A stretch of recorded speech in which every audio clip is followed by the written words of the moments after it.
Baik anak-anak, mohon untuk mengkondusifkan pembelajaran hari ini karena kita akan segera dimulai. Tolong persiapkan alat tulis di meja, buku. Oke, udah semua ya, siap? Assalamualaikum warahmatullahi wabarakatuh. Waalaikumsalam warahmatullahi wabarakatuh. Selamat pagi anak-anak. Sehat dan semangat semua? Sehat. Alhamdulillah. Nah, alangkah baiknya sebelum kita pembelajaran hari ini kita berdoa terlebih dahulu. Nah, untuk ketua kelasnya kemarin masih sama ya, Rizky ya? Tolong dipimpin doa. Baik, sebelum memulai pembelajaran pada pagi hari ini, akan banyak berdoa atau doa masing-masing kepada kita. Sudah selesai. Oke, baik. Sekarang Ibu presentasi terlebih dahulu ya. Nanti untuk nama yang Ibu sebut bisa bilang hadir, oke? Oke, Bu. Oke. Anggita, Hadir, Bu. Rizky, Hadir. Clara, Hadir. Ulia. Hadir.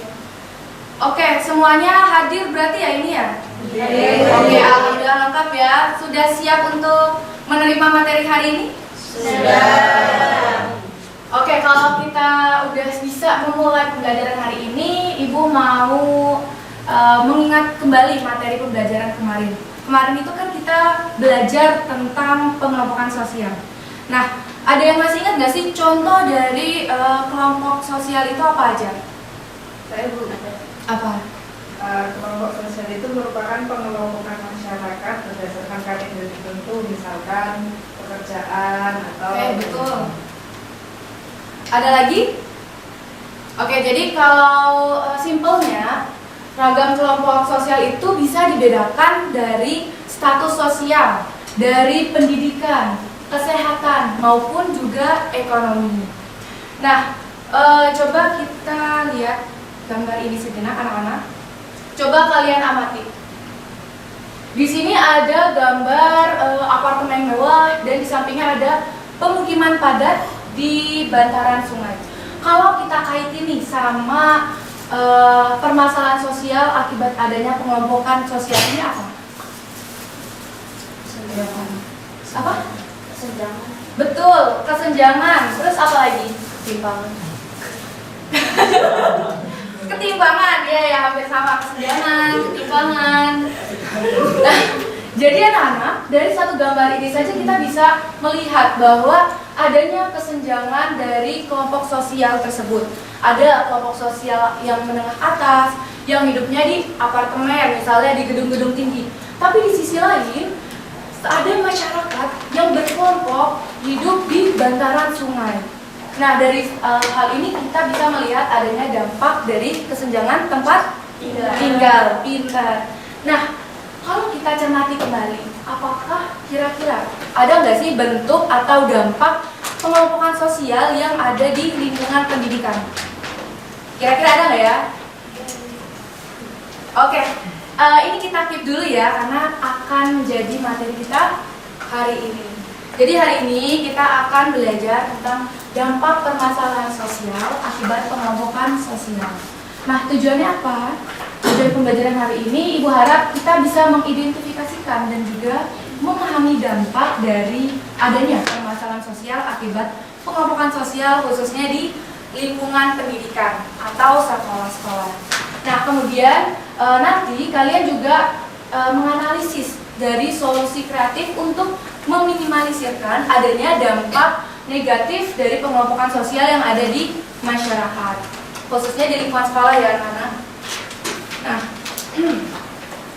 di sini kita melihat ada diagram ya. Ada ketimpangan, stereotip dan juga eksklusi sosial. Ada yang bisa jelasin kenapa ini bisa saling berhubungan?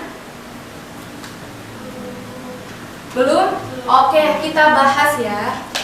Jadi anak-anak, ketika kita di dalam masyarakat pasti kalian pernah mendengarkan adanya ketimpangan seperti yang ada di gambar tadi, betul? Nah, ketimpangan sendiri kalau menurut ahli adalah sebagai berikut. Nah, saya minta tolong untuk Clara dibacakan coba. Menurut Fitri Asokin, ketimpangan sosial adalah perbedaan dalam pembagian hak, kewajiban, dan penghargaan di antara anggota masyarakat. Artinya, ada orang atau kelompok yang mendapatkan lebih banyak hak, fasilitas, atau penghargaan dibanding orang lain. Perbedaan itu menimbulkan lapisan atau tingkatan sosial stratifikasi dalam masyarakat. Oke, betul. Jadi simpelnya ketimpangan sosial ini tuh adanya perbedaan yang mencolok antara akses sumber daya manusia, misalnya dari akses pendidikan, kesehatan maupun juga ekonomi. Nah, kemudian kira-kira nih kalau seandainya ketimpangan sosial ini dibiarkan terus-menerus tanpa adanya kontrol sosial, apa yang akan terjadi kira-kira? Perpecahan. Oke, kita tampung dulu. Ada lagi yang lain? Ada yang pernah dengar nggak eksklusi sosial itu apa? Belum. Oke, saya minta tolong Paras dibacakan. Menurut Anthony Giddens, eksklusi sosial berarti kondisi keterpinggir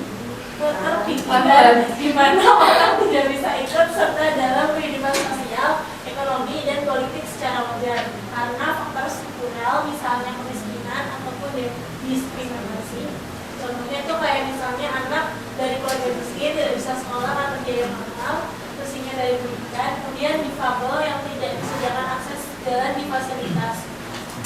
Oke, betul. Jadi eksklusi sosial itu lebih adanya tersingkirkannya suatu kelompok karena salah satu kelompok itu lebih dominan. Jadi mereka tersingkirkan. Seperti misalnya yang tadi dicontoh, anak keluarga miskin ini tidak bisa sekolah karena biayanya mahal, karena ada masyarakat dominan yang membuat sekolah itu harganya mahal. Akhirnya anak dari keluarga miskin ini tersingkir dari pendidikan. Dia tidak bisa ikut pendidikan secara layak. Meskipun saat ini pun udah ada ya beasiswa dan lain-lain, tapi nyatanya hal itu belum merata ke seluruh lapisan masyarakat. Oke. Tadi yang pertama itu adanya ketimpangan sosial.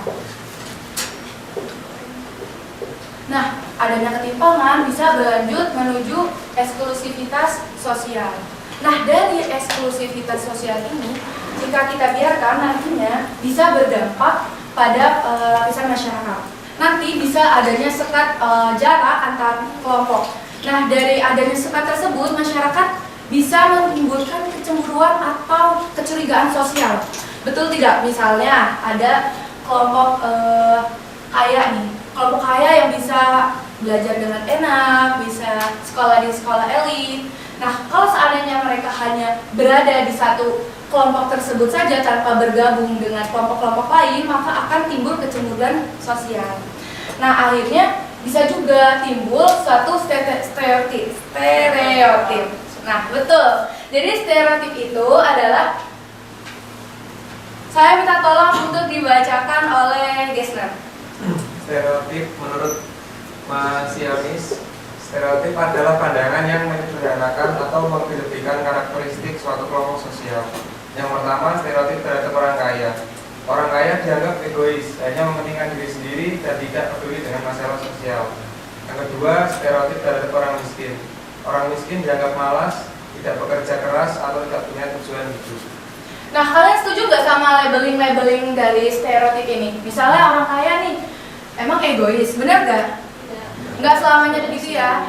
Nah, makanya karena adanya sekat dari eksklusif sosial tadi bisa menimbulkan labeling dan juga stereotip di masyarakat. Nah, hal ini sangat berbahaya karena akan berdampak pada konflik lingkungan. Kemudian kita masuk ke dalam video YouTube ya. Di sini ini berisi cuplikan, nanti Ibu minta teman-teman semua memperhatikan karena ini akan menjadi bahan diskusi kita hari ini.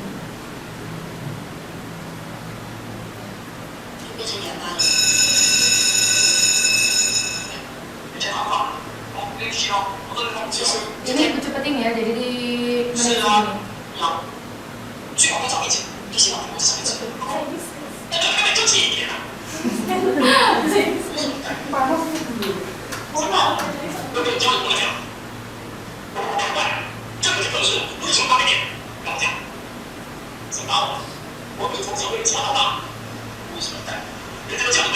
赢我，你们一个人开点就解了。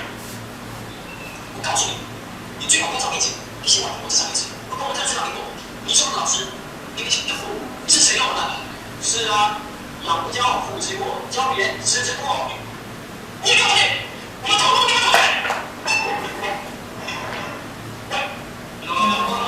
各位同学们，正好你现在25分进入到30分，35分，35分进入到5分。好，这是我们的这个同学，第三，我教的谁？这是好不容易，这个东西不是找你的，我这边有个问题，我在讨论。 Jadi intinya anak-anak video tersebut memperlihatkan bahwa ternyata adanya perbedaan dari kelompok kelas favorit dan juga kelas biasa. Nah, dari tayangan cuplikan tadi, Ibu ingin membuat tugas untuk kalian. Nah, jadi di sini ada games yang Ibu sebut namanya Social Issue Box. Jadi di depan Ibu di sini udah ada 4 kotak box yang berbeda warna ya. Di sini ada merah, kuning, hijau dan juga biru. Nah, jadi di dalam setiap box ini ada masalah yang harus kalian analisis. Nah, itu berkaitan dengan masalah akibat pengelompokan sosial di lingkungan sekolah. Nah, jadi sistemnya nanti kalian harus menganalisis masalahnya itu apa, kemudian sebabnya apa, terus dampaknya, dan juga menciptakan solusi untuk meminimalisirkan adanya masalah tersebut di sekolah. Nah, nanti Ibu bagi jadi 3 kelompok. Tiap kelompok itu bisa maju ke depan untuk mengambil gulungan kertas yang udah Ibu siapkan untuk menentukan warna box mana yang akan kalian pilih. Oke? Nanti untuk kelompoknya bisa bebas ya, karena ini jumlahnya 11 ya. Nah, itu kita 3-4 kelompok. Boleh berkumpul sesuai kelompoknya masing-masing. Ayo. Oh, iya, udah selesai. Bisa aja kalau Pak. Udah aku lagi video aku sana.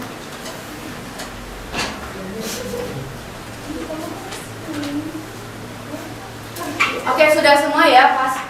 Nah, kalau kalian udah semuanya duduk berkelompok, Ibu minta setiap kelompok perwakilan. Coba dari sebelah sini dulu. Oke. Pilih yang oke, coba disebutkan warna apa? Merah. Oke. Ya. Coba dibuka, itu dapat permasalahan apa? Dong.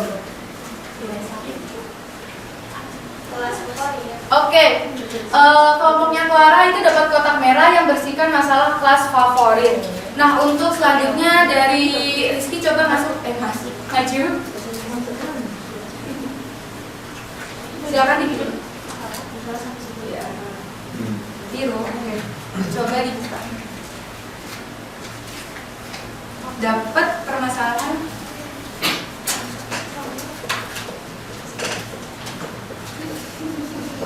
Fasilitas sekolah tidak merata. Oke, fasilitas sekolah yang tidak merata. Oke. Kemudian selanjutnya boleh maju ke depan perwakilan. Ayo Van, silakan maju ke depan.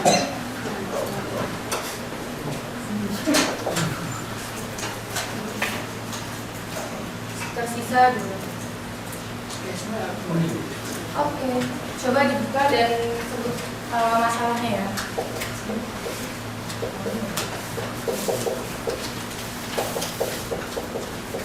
Sekolah elit versus sekolah negeri. Oke, boleh duduk kembali.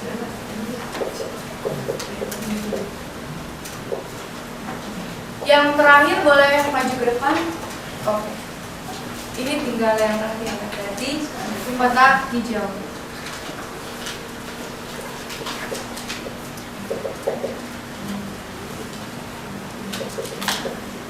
Program beasiswa. Oke, beasiswa menarik. Boleh duduk. Oke anak-anak, karena kalian sudah mendapatkan kotak box masing-masing, kalian Ibu berikan waktu 10 menit untuk berdiskusi, dan hasil diskusi kalian bisa dituangkan dalam bentuk infografi sederhana Itu bisa di Canva. Nanti untuk yang mau di print bisa di print, atau yang mau pakai Canva digital pun boleh. Ibu mulai dari sekarang. Sudah siap anak-anak? Sudah. Oke, selamat mengerjakan.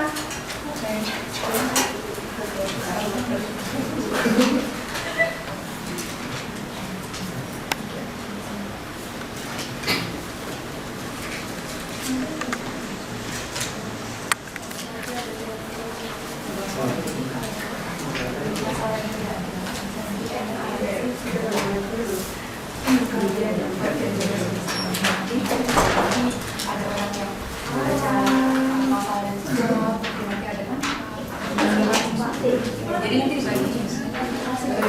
Oke. Oh ya, gimana? Iya, nanti untuk hasil yang maju ke depan presentasi itu nanti bisa ditempelkan di situ karena sudah ada media tempelnya. Oke? Ini ya.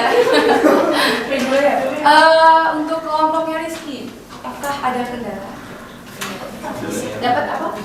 Fasilitas sekolah tidak merata. Kalian coba bayangin, jadi kalian juga kayak jadi seolah kalian dapatkan suatu masalah fasilitas yang tidak merata. Jadi kalian ceritanya tidak mendapatkan fasilitas yang merata. Terus makanya itu kenapa bisa muncul, terus sebabnya apa dan sebagainya. Nanti bisa dibagi pengerjaan. Panas asik. Bu, problemnya Vika, Bu. Vika, yang biar kerjain, Bu. Vika ngerjain dulu. Jadi nanti kalian dibagi tugas aja. Biar semuanya kerja kelompok. Jadi semuanya harus kerja ya, guys. Jadi harus kerja semuanya karena nanti setiap keaktifan kalian akan Ibu nilai dan Ibu masukkan ke dalam poin-poin tambahan nilai. Oke? Siap? Siap bekerja sama. Aman ya? Oh iya. Nah ini kan kamu dapat yang program beasiswa, nanti kamu akan bisa menggunakan masalahnya. Biasanya itu ada diri antara yang dapat beasiswa sama yang akhirnya tertimbullah sebuah kelompok-kelompok yang anti beasiswa dan sebagainya. Oke, sama-sama.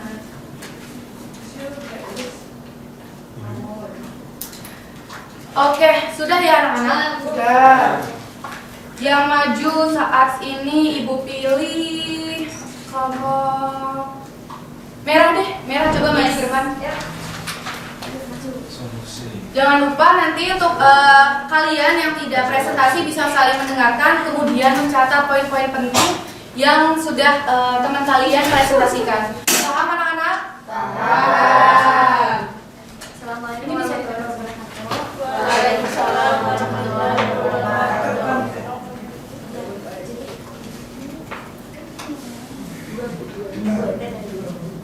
Oke, jadi kita dari kelompok 1 izin mempresentasikan hasil diskusi kami. Jadi untuk masalahnya ada masalah dari pembagian kelas favorit dan kelas reguler itu menimbulkan kesenjangan di antara siswa-siswa di kelas reguler merasa kurang dihargai. Lalu selanjutnya sebabnya itu sekolah ingin mengelompokkan siswa berdasarkan prestasi akademik. Lalu yang kedua adanya stereotip bahwa kelas favorit itu pintar dan kelas reguler itu kurang mampu. Selanjutnya itu tadi kan udah dijelasin masalah sama sebab itu ada dampak, dimana dampaknya kayak misalnya siswa kelas reguler itu merasa minder, motivasi belajarnya juga menurun, terus timbul diskriminasi dan perbedaan perlakuan dari guru maupun teman, dan juga solidaritas antar siswanya itu berkurang. Selanjutnya karena tadi sudah disebutkan dampaknya, saya akan menjelaskan mengenai solusinya, yaitu yang pertama perlakuan adil dari guru untuk semua kelas. Yang kedua memberikan kesempatan yang sama dalam kegiatan sekolah. Yang ketiga membuat program kolaborasi antar kelas, misalnya proyek bersama. Yang keempat menekankan bahwa setiap siswa itu punya kelebihan berbeda, tidak hanya akademik saja. Sekian presentasi dari kami. Wassalamualaikum warahmatullahi wabarakatuh. Waalaikumsalam warahmatullahi wabarakatuh. Boleh aplausnya teman-teman. Oke, karena kita lanjutkan dengan materi selanjutnya, kelompok lain bisa presentasi di pertemuan selanjutnya. Dan untuk yang ingin bertanya untuk diskusi kali ini bisa kalian keep dan juga catat biar nggak lupa. Nanti kita bahas kalian di pertemuan selanjutnya. Oke anak-anak, paham? Paham. Oke. Jadi kalau kita simpulkan dari hasil diskusi tadi, ternyata di sekolah itu juga memiliki pengelompokan sosial dan memiliki dampak-dampaknya, termasuk tadi ada bentuknya sekolah favorit misalnya sama sekolah reguler.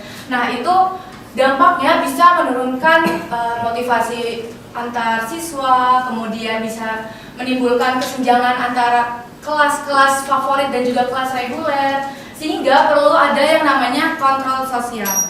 Nah, jadi sebenarnya pengelompokan sosial itu tidak selalu buruk anak-anak. Mereka itu memang ada, pengelompokan sosial itu adalah realita dari masyarakat.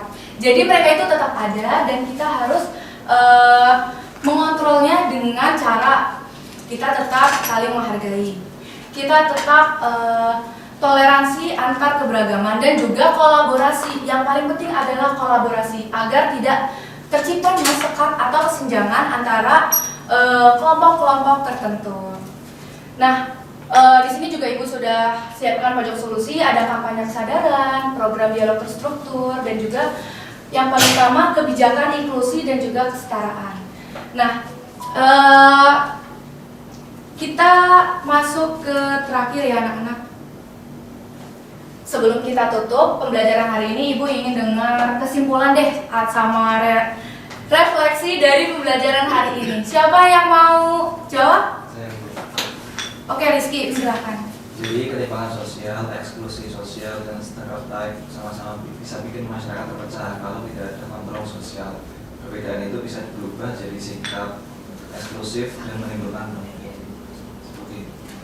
Oke, baik. Terima kasih. Terima kasih, tolong aplausnya anak-anak. Oke, jadi inti pembelajaran dari ini, semoga apa yang tadi kita sudah pelajari bisa kita terapkan di kehidupan kita sehari-hari, kemudian kita bisa memberikan manfaat kepada orang lain. Nah,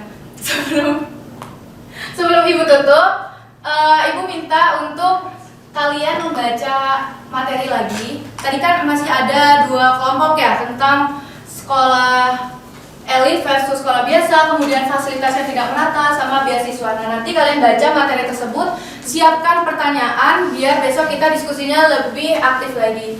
Bisa anak-anak? Bisa. Oke. Kalau begitu Ibu tutup pembelajaran hari ini. Mohon maaf apabila ada salah kata. Sampai jumpa di pertemuan selanjutnya. Assalamualaikum warahmatullahi wabarakatuh. Waalaikumsalam.